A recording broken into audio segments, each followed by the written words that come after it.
Hello, music producers, and welcome to this part two of the FL Studio beginner tutorial series. All right, so in the part one of this series, I went through an introduction of what FL Studio is all about, and a brief explanation of basically everything within FL Studio. But in this video, in this particular video, I'm going to be focusing on the channel rack. I'm going to be explaining everything you need to know about the channel rack and how to make use of it when producing music.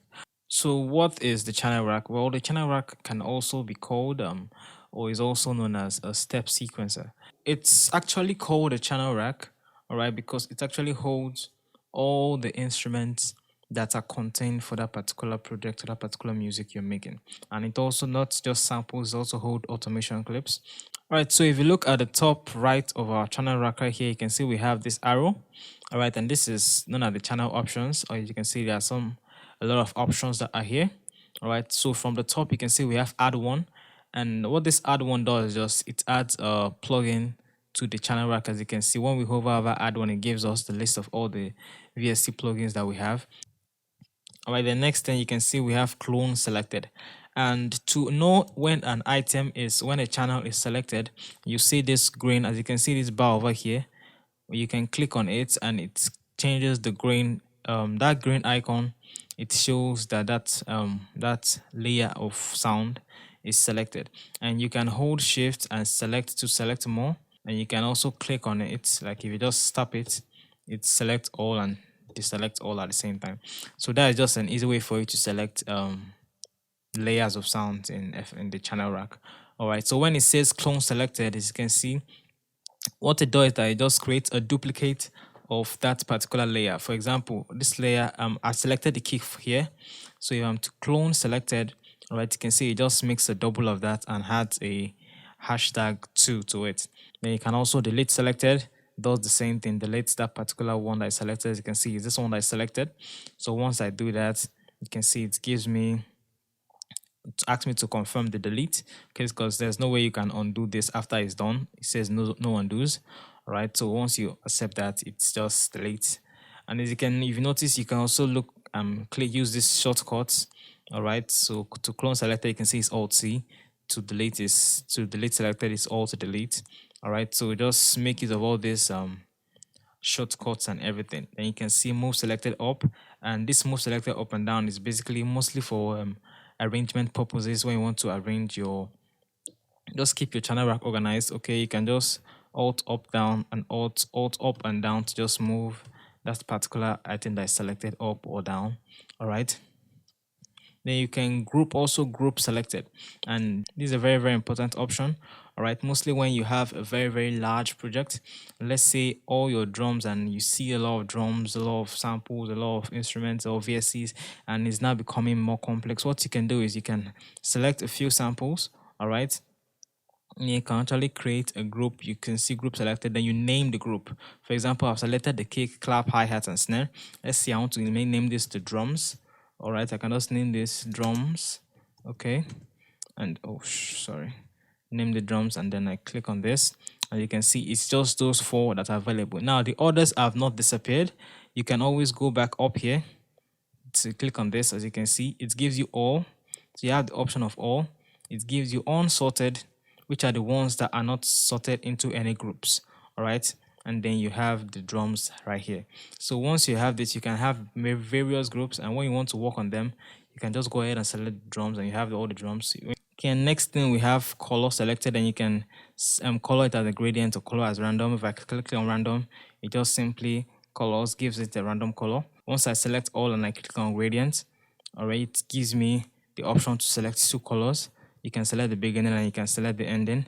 All right, so let's just have something like this, and once you accept it, it now colors it as like a gradient. It's just this is just for arrangement purposes and to just make your project kind of look beautiful and look pleasant to the eyes. All right, so it's something for you to have in mind.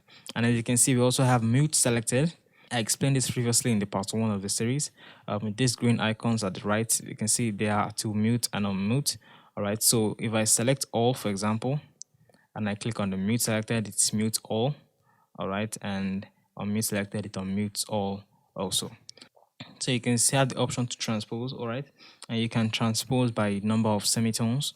All right, so you can just type in the number of semitones that you want to transpose it by, and then it transfers that particular channel or group of channels that have been selected. All right, so if we go further, we have this set swing option for the mix selected, and what it does, it just affect the swing for that particular channel that has been selected. All right, then we also have assign the selected channel to a free mixer track, and what this does is that, for as you can see now, there are only four mixer tracks that have been occupied. Like we have the kick occupying one, clap two, hi-hat three, and snare four, and you can see these two are unselected. They're not selected to any mixer track. So you can see from 5 downwards is free. So what it does, what this option does is that it checks the next free channel and applies it automatically to that channel. As you can see, when I click on that, it sends it to 5. And you can see it has also done that to here. It has also named it for us, so which is also very good. So it takes the name of that particular channel that is right here. So going further, we have zip selected. And what this does is that it's just like to kind of save space. All right, so you can go ahead and zip this, and you can also right click to unzip it, just for that is just that. All right, then next up we have unzip all. As you can see, it's unzips all. All right, so one thing you should know about the channel rack is that you can resize it. All right, you can, as you can see, once I click on the edge and I drag, I can have more channel steps, and you can also adjust it vertically, and from the corner you can do both, and simultaneously you can just go ahead and do that. All right, so once we click on this option, I believe we've covered this already. Yeah, this is the groups you have. As you can see, we have drums, we have melodies, we have all. And then next to this, we have this, you can use this to resize actually the option right here. You can see you can stretch it out and you can squash it down depending on what you want and depending on your preference. That's just for you. Then you have the play button. You can play the track, you can pause, and you can do all sort of things with that. Then this is the name, and then you have the swing option. Okay, so to understand this swing function properly, I believe I'm going to go ahead and access the FL Studio manual. All right, so as you can see, what happens is that it kind of adjusts the second and the third sound. All right, just to add a bit of variety to the beat, I believe. All right, the next to that, we have the pattern length. As you can see, once you input the number, you can see as you can see, you can increase this. Like I said, we could stretch this out, and we could also just go ahead and increase this to something like 32. All right, or better still, just leave it at 0, and once you input a value here, it just automatically increases it for you. Once you input another value here, it just automatically increases it for you. All right, so that's just something for just you to have in mind, something for you to have in mind. Then we have the graph editor. We're gonna go over this later in this video, and then we have the interactive pattern or step sequencer. I'm also going to explain this later on in the video. All right, guys. So if we go further down to this section where we have the channels, you can see each channel has a mute and unmute button. I've explained this before. They have a panning button. You can pan this to the left and right. All right, and you can right click to reset it. They have a volume knob, and you have the this values here, which are for to target mixer channels. All right, I've also explained this in the previous video and also went over this in this particular video. All right, so and you have the channel itself, and you can click on this to open the wrapper, where you can affect the sound, make a few adjustments to the sound. And I believe I'm going to have a dedicated video on this because there are so many things to go over on the wrapper right here. All right, and the next to that, you have the select button, which I've explained. And the next to that, we have this series of boxes, and each box represents a step, like I've explained before. And you can click on the step to initiate a sound. All right, you can click and drag to initiate a group of sound, and you can also right click to deselect it and right click and drag to deselect it like that. You can see from the sound that I've just selected, if I play it, you can see that is just what we have. And you can also go ahead and initiate other sounds. For example, if I to click on the snares right here, we have this. All right, then you can also do that to the hi-hat also. All right, you can also go ahead and initiate sounds like this. All right, throughout, and you just have that simple basic drum loop just by just clicking boxes. All right, so it is a very, very useful tool. And yeah, there are a whole lot of things that you can still do from here. All right, another easier way to do this, because FL Studio trying to find a way to make everything easy for us. Once you right click on a sound, you can actually automatically fill the steps. For you can see we have these fill options, fill each 2 steps, fill each 4 steps, fill each 8 steps. So to I just did the sound by clicking quite a number of times. So if I want to recreate the same sound that I just did, I can just go ahead and click on the fill 4 steps. It does that for the kick. I can go here and fill each 2 steps. It does that. So as you can see, this is just easier way for you to achieve the same sound. As you can go, you can even go to advanced fill, and there are a whole lot of things that you can achieve from here. See, you can just do a whole lot of things here, and once you accept it, as you can see, it just does that for you. Right, so like I said, you have this graph editor, as you can see, and the graph editor shows just the channel that is selected. All right, so as you can see, we also have a whole lot of options down here. You can see we have the note, and the note just is just simply that tells us the note is playing on the on scale. Here you can see you can go for a higher key. All right, you can go for a lower key.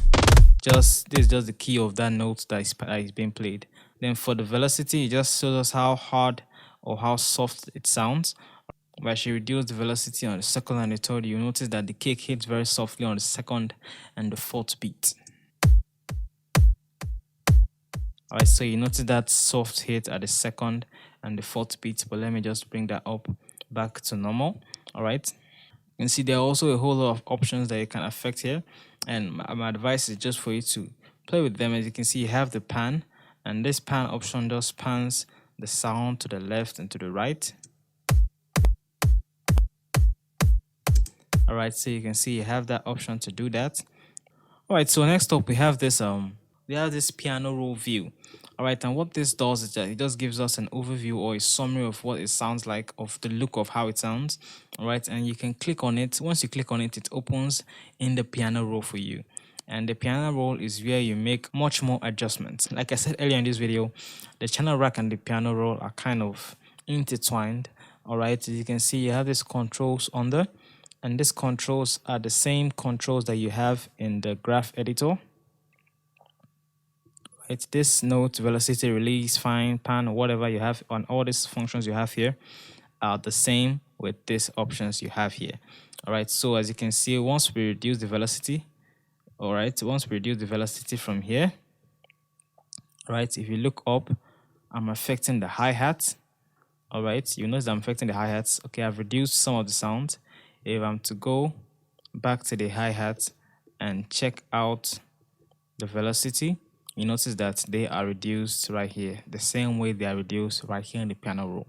So it's a very, very good tool for you to know that these two are intertwined. As you can see, they are linked together with each other. All right, and you can also affect the notes, the same thing.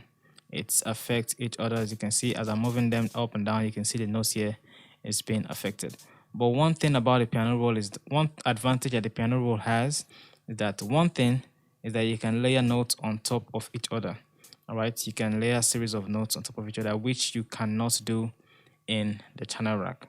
All right, so like I stated in the introduction video, you can drag in samples from your browser into the channel rack to load it. All right, so if I'm to open my packs menu right here and go over to drums menu, I can find the kick I want. All right, and if you notice, once you click on the sound, it gives you a preview of what it sounds like. So you can just select the kick you want, all right, and then you can drag it into the channel rack and it loads it for you. Now, one thing you can also do, all right, is to drag it on a sound, and what it does is that it replaces that sound, retaining everything that is still there. Like, for example, let's say we have this drum loop, but I don't like the sound of the snare. I definitely will want to change that. I can just go over to the snare options, all right, and then I just look for a snare that I like. I like the sound, and I can just go ahead and just drag it here to on top of the button, the icon, all right, and automatically the sound would have changed. All right, so that is just very simple. The same thing with the hi-hat. You can go over to hi-hat options, and you can just go ahead and drag that on top of the hi-hat options, and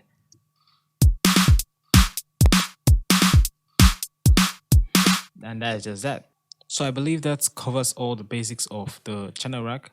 To get a more in-depth view of this, a more detailed explanation of each function, you can always go to the help option of FL Studio, where they explain everything to you in extreme details. All right, and they also have links to videos where they cover everything for you. And it's always a good idea to always check this out in case you need some guidance and some information on what next to do and what this button is for, and how to solve some minor problems you're facing while producing music. Alright guys, so that'll be it for this video. Please, if you liked the video, don't forget to hit the like button and subscribe to this channel, and also enable notifications so that you'll be notified when I upload another video just like this for you. Alright guys, till we meet again, stay safe and see you in the next one.